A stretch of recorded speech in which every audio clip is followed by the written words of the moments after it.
Black or White, c'est Michael Jackson sur votre radio, ici Lorraine. Ici Lorraine. Maxence Radovic s'invite chez vous. Jusqu'à 13h, bienvenue chez vous. 3500, c'est le nombre de visiteurs au salon des minéraux à Petite-Rosselle qui a débuté hier. Ça se poursuit aujourd'hui à l'espace Concorde. On découvre jusqu'à 13h les différents exposants. Je me trouve avec Gaëtan. Bonjour. Bonjour. Gaëtan, vous proposez entre autres de l'hypnose, mais pas que. On va découvrir tout ça avec vous. Déjà, comment on se retrouve dans le domaine de l'hypnose, Gaëtan ? Alors moi à l'origine, en fait j'étais un ancien sportif d'assez haut niveau qui s'intéressait sur comment est-ce qu'on peut booster la performance, mais en fait de manière naturelle. Donc pendant un certain temps j'ai travaillé effectivement dans ce qu'on appelle l'hypnose performance, donc dans le monde du sport. Et puis petit à petit, je l'ai décliné dans des approches plus thérapeutiques, plus conventionnelles, etc. Donc tout ce qui va être gestion du stress, gestion des émotions, ça peut être des addictions, ça peut être la gestion de la douleur, ça peut être atteindre des objectifs. Et comment ça se passe alors, une séance, quand on vient vous voir? On vous dit ce qu'on a besoin, ce qu'on attend? C'est vous qui nous conseillez, Gaëtan? Alors en général, la personne va déjà avoir on va dire un axe de travail. Alors, effectivement, ça peut être plus une approche émotionnelle ou plus psychologique ou plus des problématiques vraiment physiques. Vous savez, vous avez souvent pas mal de gens qui ont des douleurs dites psychosomatiques, c'est-à-dire les gens vont faire radio, IRM, scanner, on voit rien, le médecin il dit oui, bon, c'est un peu dans votre tête. Et effectivement, avec l'hypnose, on va aller dans ce qu'on appelle des états modifiés de conscience qui permettent comme un espace de négociation en fait entre le conscient et l'inconscient, où on peut faire sauter en fait plein de blocages, de limitations, etc. Et donc on va faire des séances sur mesure, en fonction de la problématique que la personne souhaite résoudre. Et pour résoudre une problématique, il faut plusieurs séances d'hypnose, une seule suffit? Il y a certaines choses qui peuvent être très très impactantes dès la première séance, notamment sur tout ce qui est phobie, des choses comme ça. Quand c'est bien fait, il n'y a pas nécessité d'avoir un réel suivi ou quoi que ce soit. Maintenant, vous imaginez bien, mettons, je reçois quelqu'un qui a subi des gros traumatismes, des choses comme ça, ou ça m'est arrivé d'avoir quelques personnes que j'ai accompagnées qui revenaient de certains conflits armés, des choses comme ça, des gens qui ont vu des horreurs, etc. Bon, là, vous imaginez bien qu'il va falloir un peu plus que juste une séance. Et Gaëtan, pour ces séances d'hypnose, il faut se préparer aussi avant de venir vous voir? Alors non, il n'y a pas besoin de préparation particulière. La seule chose qu'il faut, c'est une démarche sincère, authentique, volontaire. Puisqu'en fait, dans l'absolu, tout le monde est hypnotisable, mais pas forcément de la même manière, pas forcément à la même vitesse. On va découvrir ça dans quelques instants avec vous, Gaëtan, ainsi que vos autres casquettes, des soins chamaniques et compositeur de musique vibratoire. On va découvrir tout ça avec vous, Gaëtan, sur votre radio ici Lorraine, depuis Petite-Rosselle, où se déroule le salon des minéraux aujourd'hui. Gaëtan, qui est présent, propose de l'hypnose. Il nous a expliqué comment il s'est lancé dans le domaine, un ancien sportif qui a découvert l'hypnose. Vous proposez donc sur place des séances d'essai si on vient vous voir? Ouais, si ça pique leur curiosité, effectivement, je peux faire quelques petites démonstrations assez rapides. Alors, on va pas faire de la grande thérapie sur salon parce que c'est pas forcément le lieu. Mais voilà, ça peut être avoir un petit échantillon de ressentir qu'est-ce qui se passe quand on est dans un état hypnotique.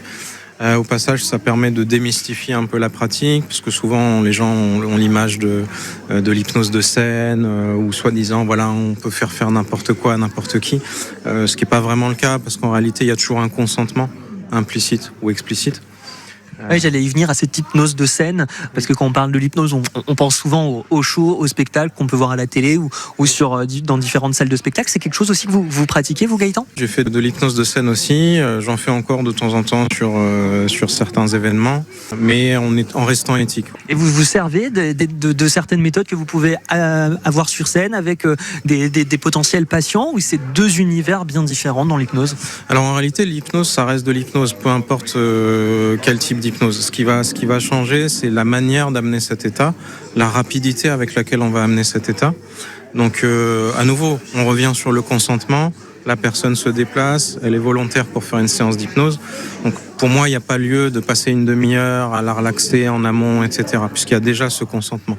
Donc, effectivement, oui, je pourrais très bien, et j'utilise parfois certains outils de la scène pour gagner du temps. C'est-à-dire avoir une transe assez profonde en 3-4 minutes maximum. Là où peut-être d'autres approches plus permissives s'étirerait un petit peu en longueur avec des espèces de méditation guidée, de relaxation, de choses comme ça. Là, l'idée, c'est d'aller le plus rapidement possible dans ce qu'on va appeler une transe. Et une fois que ça, c'est en place, ça fait qu'on a beaucoup plus de temps pendant la séance pour se concentrer sur la partie thérapeutique.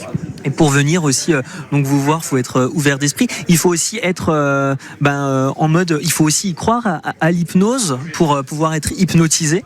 Alors ça c'est une grande idée reçue. En réalité, tout le monde est hypnotisable. C'est juste pas forcément de la même manière, pas forcément au même niveau de profondeur.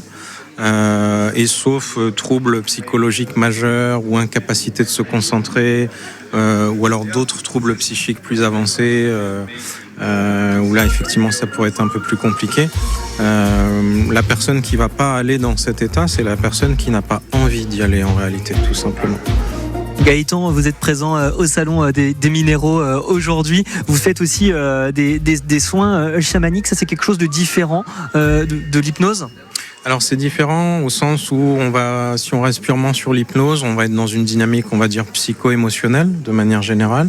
Là où les pratiques chamaniques vont intégrer d'autres notions, où on va plus parler un peu du monde des énergies, du monde de l'âme, comment se reconnecter à soi-même en profondeur. Les énergies d'ailleurs, c'est un peu aussi le concept de salon des minéraux. On va y venir dans quelques instants sur la première radio de proximité en Moselle, ici Lorraine. Ici Lorraine. Jusqu'à 13h, bienvenue chez vous. L'émission qui, tous les week-ends, s'invite chez vous. À Petite Rosselle, à l'espace Concorde, on découvre ensemble les exposants du Salon des Minéraux. Une trentaine d'exposants vous attendent jusqu'à ce soir. Gaëtan, lui, est hypnotiseur, mais pas que. Il pratique aussi des soins chamaniques. Il y a une passerelle entre ces deux choses, Gaëtan ? Exactement, en fait, ce qui va être au centre de ces pratiques, c'est ce qu'on appelle des états modifiés de conscience ou des états expansés de conscience. Donc effectivement, l'hypnose est une porte d'entrée, on va dire, pour les plus cartésiens d'entre nous. Quoique l'hypnose est encore un petit peu teintée de mysticisme, mais ça c'est un autre sujet. Mais effectivement, oui. On peut aller dans des états ce qu'on va appeler pareil, encore une fois, une transe. On peut y aller de manière plus chamanique. Donc là, on va utiliser notamment le tambour, le son, le rythme. Ça peut être d'autres instruments comme le didgeridoo, le chant diphonique. Et tout ça va faire que le cerveau va se synchroniser sur d'autres types de fréquences, comme si on ralentit le rythme interne et qu'on va plus facilement pouvoir accéder à des états d'introspection, une meilleure connaissance de soi, pacifier, clarifier des émotions. Ça peut être plein de choses comme ça. Et après, c'est une question de style. Il y a des gens, vous parlez d'hypnose, ils vont dire « Oula, ça fait peur ». Des fois, c'est l'inverse. Les gens sont ouverts à l'hypnose, mais si vous parlez de choses un peu chamaniques, énergétiques ou autres, certains peuvent être un petit peu plus frileux. Donc, on s'adapte, en fait, tout simplement. Si, par exemple, on veut arrêter de fumer, est-ce que les soins chamaniques peuvent servir ou il n'y a que l'hypnose, là, pour le coup ? Oui, on pourrait travailler l'arrêt du tabac via des pratiques chamaniques. Alors là, on va s'extraire très largement de ce qui semblerait être la rationalité, mais le chamanisme est basé sur ce qu'on appelle l'animisme, donc c'est cette notion qui se veut que tout est vivant, tout est conscient, tout est intelligent. Donc si on parle précisément du tabac, derrière le tabac, il y aurait l'esprit du tabac, la conscience de la plante, et à bien y regarder, en réalité, une partie de la dépendance au tabac va venir du fait que c'est comme si cet esprit du tabac ne se sentait pas respecté, puisque dans toutes les traditions chamaniques du monde, c'est une plante qui est utilisée à la base pour soigner les gens et pas forcément juste pour avoir un shoot de dopamine avec le café le matin, etc. Donc dans une pratique chamanique, on pourrait aller faire presque comme une sorte de rituel de pardon vis-à-vis de la plante que de l'avoir consommée justement sans conscience. Et si c'est vraiment bien fait, certaines personnes pourraient arrêter du jour au lendemain, là où elles auraient tout essayé, le magnétisme, l'acupuncture, les patchs ou quoi que ce soit.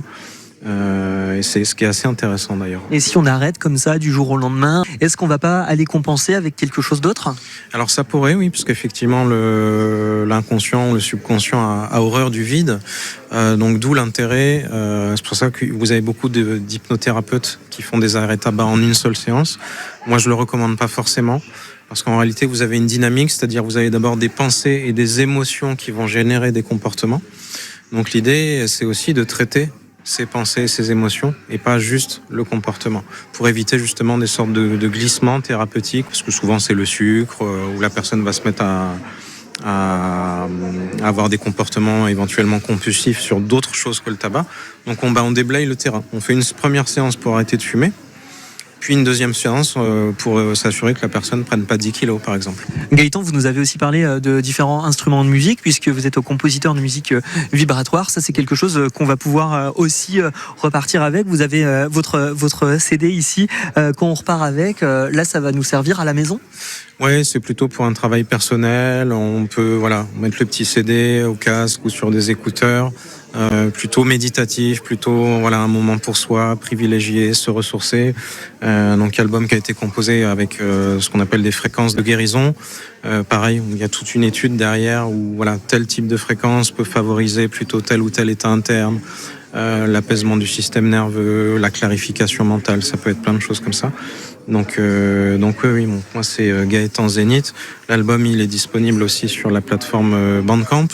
On vous retrouve donc toute la journée ici à l'espace Concorde de Petite Rosselle pour découvrir l'hypnose notamment, ainsi que tous les autres minéraux des 30 exposants présents. C'est le salon des minéraux à l'espace Concorde de Petite Rosselle. On y était depuis 11h ce matin. Actu local, musique et bonne humeur sur la première radio de proximité en Moselle, ici Lorraine.